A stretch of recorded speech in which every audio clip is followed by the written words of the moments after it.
दोस्तों स्वागत है आपका एक नए वीडियो में। दोस्तों 14 जनवरी या 15 जनवरी हम मकर संक्रांति किस दिन मनाएं? कुछ लोग 14 जनवरी को मना रहे हैं तो कुछ लोग 15 जनवरी को मना रहे हैं, लेकिन हमें एकदम सही तारीख बताएंगे क्योंकि 14 जनवरी को एकादशी पड़ रही है और एकादशी में तो चावल खाना महापाप समझा गया है। अब ऐसे में एकादशी के दिन आप चावल या खिचड़ी नहीं बना सकते, चावल और खिचड़ी का दान कर भी नहीं सकते।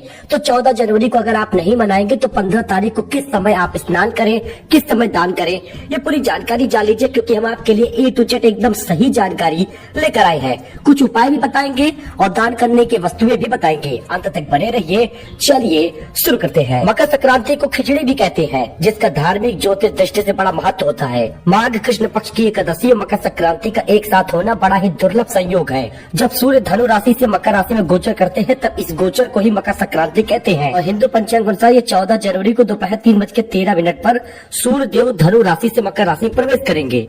लेकिन सूर्य मकर राशि में जब पूरी तरीके से पहुंच जाएंगे तो वो रात 9:19 का समय होगा। अब ऐसे में मकर संक्रांति तो मनाई जाती है दिन में और सूर्य देवता मकर राशि में प्रवेश कर रहे हैं देर रात 9:19 पर। इसलिए आप 14 जनवरी के बजाय 15 जनवरी को मनाएंगे तो ज्यादा श्रेष्ठ है। इसलिए आप कंफ्यूज मत होइए। 14 जनवरी वाले लोग अगर मकर संक्रांति मनाते हैं तो उस दिन वो खिचड़ी घर पे नहीं बनाएंगे और खिचड़ी का दान नहीं करेंगे, केवल गुड़ तेल का दान करेंगे, कंबल का दान करेंगे, ऊनी वस्त्र का दान कर सकते हैं। लेकिन खिचड़ी घर पर नहीं बनेगी, उड़द की दाल चावल वगैरह भी आप दान नहीं कर पाएंगे। इस बात का ध्यान दीजिएगा। अगर आप स्नान दान कर रहे हैं तो 3:13 के बाद 14 जनवरी को करना होगा। 14 या 15 जनवरी मकर संक्रांति कब है? इस दिन होगा सूर्य का मकर में गोचर। दूर कर लीजिए कंफ्यूजन। अगर पंचांग के हिसाब से देखा जाए तो 14 जनवरी को ही मकर संक्रांति मनाई जा रही है। मकर संक्रांति का स्नान दान 14 जनवरी को होगा, लेकिन एकादशी कारण खिचड़ी या 15 जनवरी को ही बनाएंगे। 14 जनवरी के दिन सटीला एकादशी पड़ रही है। अब ऐसे में आपके ऊपर डिपेंड करता है आपके क्षेत्र, आप जिस जगह पर रह रहे हैं वहाँ के लोग कितने तारीख को मना रहे हैं, वहाँ पर कब दान किया जाएगा, उसी हिसाब से आपको करना होगा। 15 जनवरी को मनाएंगे तो सुबह ही आप स्नान दान कर सकते हैं। सुबह ही दान की वस्तुओं को छूकर दान किया जा सकता है।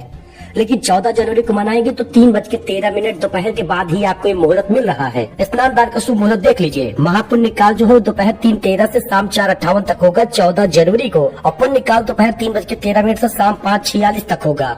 अब बहुत सारे लोग गौधरिया के समय या एकदम शाम के समय पर दान नहीं करते हैं, चाहे वो लक्ष्मी का हो यानी धन का हो या वस्तुओं का हो। ऐसे में दोस्तों अगर आप 15 जनवरी को मनाते हैं तो दोपहर से पहले सुबह के समय स्नान करेंगे, दान करेंगे, घर में खिचड़ी बनेगी। ये सारी चीजें 15 जनवरी को सबसे बेहतर तरीके से हो सकती है।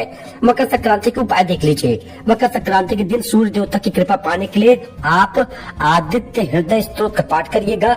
सबसे पहले स्नान कर लीजिए और सूर्य देवता को 1 लोटा जल अर्घ जरूर दीजिएगा। ध्यान रहे कि उगते सूरज को ही अर्घ देना है, इस बात का ध्यान रहे। सूर्य चालीसा का पाठ करना है। शनि देव की कृपा पाने के लिए मकर संक्रांति पर शनि चालीसा का भी पाठ आप कर सकते हैं। इस दिन जरूरतमंदों को कंबल, अनाज, फल, काला तिल या घी का दान करिएगा।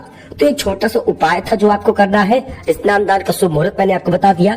मकर संक्रांति 14 को क्यों मनाया जाएगा, कौन कौन मनाएगा, 15 को मनाना क्यों श्रेष्ठ होगा, ये भी मैंने आपको बता दिया है। सुबह के नए अपडेट में एक नई जानकारी के साथ। वीडियो पसंद आया हो तो लाइक करें, चैनल को सब्सक्राइब करें।